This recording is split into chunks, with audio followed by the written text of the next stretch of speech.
Atong paminahon ang mga Katolikong nag-inuman ug si Kristo mao'y gisumsuman.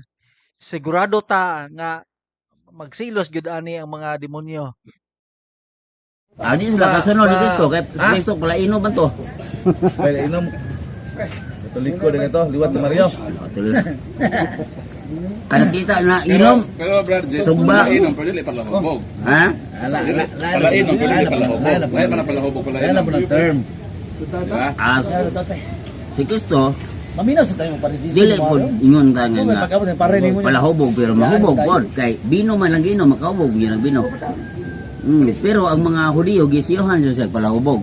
City 33 sa San Lucas na ulitan og palahubog. 33-34. City 33-34. 33-34. Go ba siya sa palahubog? Usog mo kaon. Oh, Usog mo kaon. si Kristo ginganlan og ulitan og palahubog.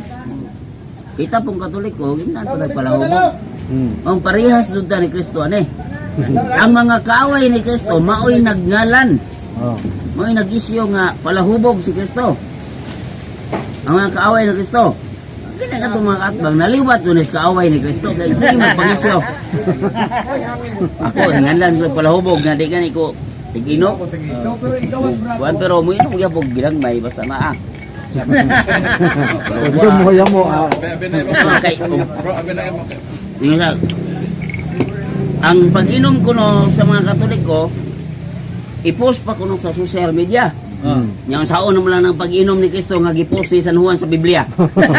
O ni San Lucas. Balik siya. Hindi ko balik. Balik siya. Ha? Nakapost ba si Kristo? Wala pa to'y cellphone sa una. Da kini yung sa kini yung sa San Lucas. Wahay ko na. Ha? Ibalik sa tumo. Ibalik mo. Ay, Katoliko ko nung mag-post mag-inom. Padadarwin kay isuhan mo sila na iber, minom mo nagmay. Nagpi-post. I-post sa social media. Mga Katoliko. Mga Katolik, mga pare yung mag-inom. Sama padadarwin, kami ana. I-post sa social media.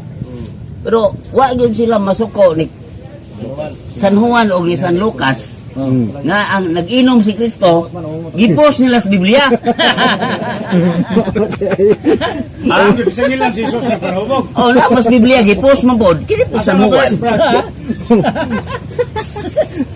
San Juan 2:11 naghimo si Kristo og unom katagyaw nga bino.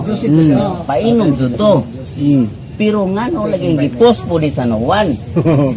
Ito ba'y unom katagyaw? Ito katagyaw. Unsa man to para ikaligo para imnon. Para imnon lagi. Unya kay masuko mo mga pastor o mag-inom-inom. Ngayon sa social media Gi-post mo San Juan sa Kapitulo 2, versikulo 11. Oo.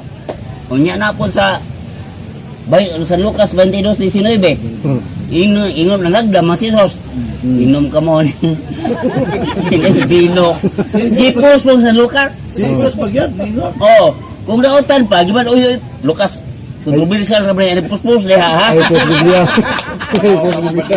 Gibukas kan pag bersikulo. Kini jud Lucas sa patay Katolikuhan dako. Asa San Juan mga Katoliko. Mo na ni mga pastoro na palpak yun ang ilahang. Di do na gingon sa nga dili na ko moinom. Sina. Pag-usab gawas. O dito rin po. Wala to ingon ni Brad. Oh, Inom nga dito sa langit. O ato na po magtiwas dito. Balik mo, gisaka na gito no. O taon na, ipanghipos sa daan at mga sumsuman. Ipadagan to. Daghan na rin kayo. Ipapredict to, ipapredict ko ito sa langit pa. O kay tayo punta milyon-milyon biya punta. Bilyon may Katoliko. O bilyon ko ng Katoliko.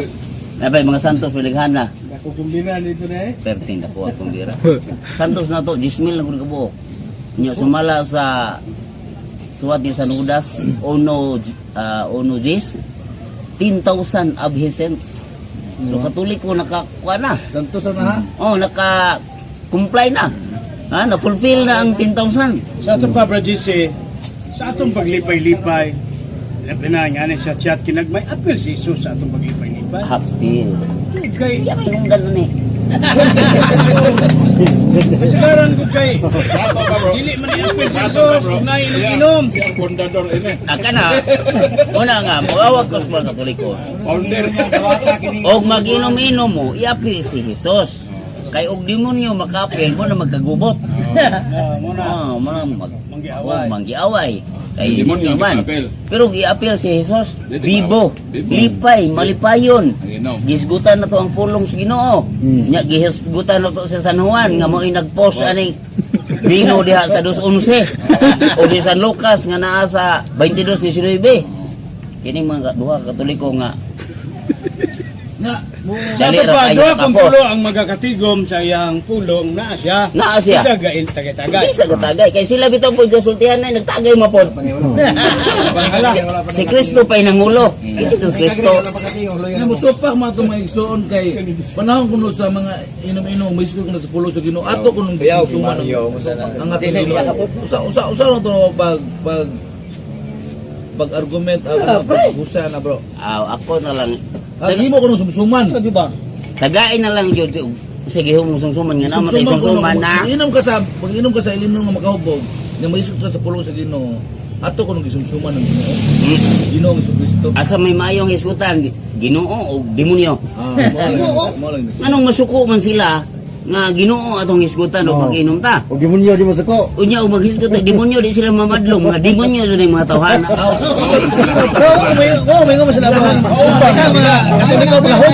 Ganahan na sila hinuon nga demonyo hisgutan. Bro, mingo mo sila nga, kamo mga Katoliko, mga palahubog, mga bayidor. Ano na bro? Si Kristo giisyuhan og babay. Si Maria Magdalena. Grabe, isyu ni Kristo ug ni Maria. O to si Dan Brown dito nakasuwat nga si Kristo kuno og si Maria Magdalena uyab. Dawat ano man. Kung mobalhin siya dalon niya iyang inahan. Mamire. Supak yapon. Oh. Nya og moadto siya dito sa laing tinuuhan, madiabetes si Kristo. Ay, termina man Diyos lang imnon. Oo. Di mahilisan sa tiyan, di mahilisan sa Kunya, kinaon. ang Ma-LBM na siya. Bro. mao lagi mo yung covered poll nga palpak dyan lang tinuan. Kung mga akong challenge ninyo mga laing reliyon, tagai ko usa ka versikulos Biblia nga ang giinom ni Kristo soft drinks Kana. og Diyos. So katong ina sa palahubog, hindi gito soft drinks eh. Oh, muna sa Lucas 33:34, City 33:34, giingnan si Kristo palahubog. Kitang Katoliko giingnan ko tag palahubog. Anang parihata ni Kristo. Kana ime. Kita tinuod nga gasunod. Kita mo tinuod di. Gasunod. Oh, kita mga palahubog, liwat jud ang Kristo.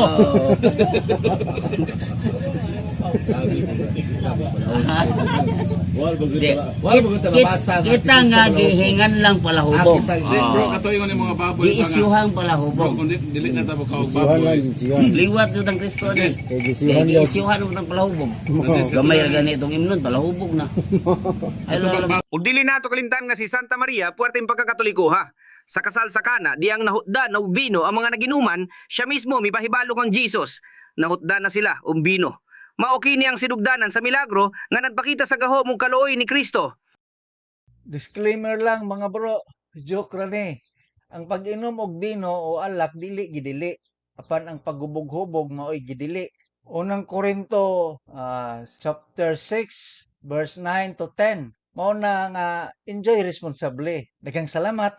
Kung may wala na gustuhan, pwede mo mangutana sa mga CFD nga naa sa mga nagkalain-laing platform sama sa team ng punto por punto, boy litra o sa mga individual nga mga CFD.